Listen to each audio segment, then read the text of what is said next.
Imagine t'as des millions d'abonnés et tu t'amuses à faire une vidéo pour enfoncer une meuf qui est déjà dans la sauce dans tout le TikTok français. Genre imagine t'es créateur de contenu, tu sais ce que c'est les réseaux sociaux, qu'au moindre faux pas, au moindre chose de travers que tu peux dire, tu peux te prendre une sauce monumentale, tu sais la haine que tu peux recevoir et les menaces de mort que tu peux recevoir pour des broutilles, mais quand même tu décides de faire le mouton comme tout le monde, et vu que c'est une tendance en ce moment de descendre une fille qui a fait une vidéo qui n'a pas plu, et bah du coup tout le monde le fait.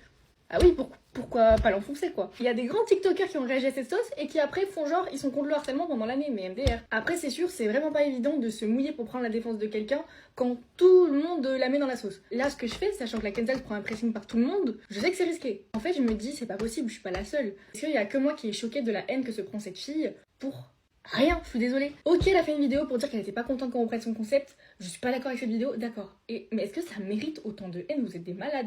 On parle de burrata, genre. On parle de burrata. Je pense que vous n'avez pas assez conscience de l'impact que vous pouvez avoir sur les gens et surtout du nombre que vous êtes. Donc quand vous mettez un mauvais commentaire, méchant, vous êtes des milliers à le faire. Et ça sert à quoi? Si vous n'aimez pas un créateur, vous vous désabonnez et puis voilà. C'est quoi votre but d'envoyer de la haine comme ça? Une personne qui fait de la maltraitance animale, qui a frappé quelqu'un, qui a fait un vrai truc, à la limite. Mais pour un truc aussi nul, vous avez de l'énergie à perdre. La fille, avec la sauce qu'elle s'est prise sur les réseaux sociaux, et je comprends, elle se retrouve à l'hôpital. Est-ce que vous pensez vraiment que son erreur dans cette vidéo, elle mérite qu'elle termine à l'hôpital? Ceux qui font des vidéos humour sur cette vidéo, ok. Ceux qui vont l'enfoncer, et surtout ceux qui ont beaucoup d'abonnés, et je vous jure, franchement, honte à vous. Au contraire, sers-toi de ta visibilité pour justement appeler au calme et dire...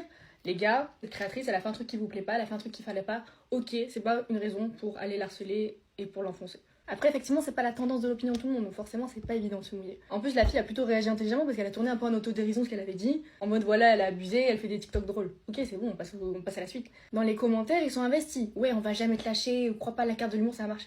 Une burrata. Une burrata. Je parle pour mes abonnés, ma commu, si on peut être la commu bienveillante de TikTok. Au lieu d'envoyer de la haine aux gens ou aux créateurs qu'on n'aime pas, t'envoies soit du positif, soit juste tu dis rien et tu te désabonnes, s'il vous plaît. Pour contrebalancer tout ça, parce que les gens sur les réseaux sociaux, ils deviennent fous.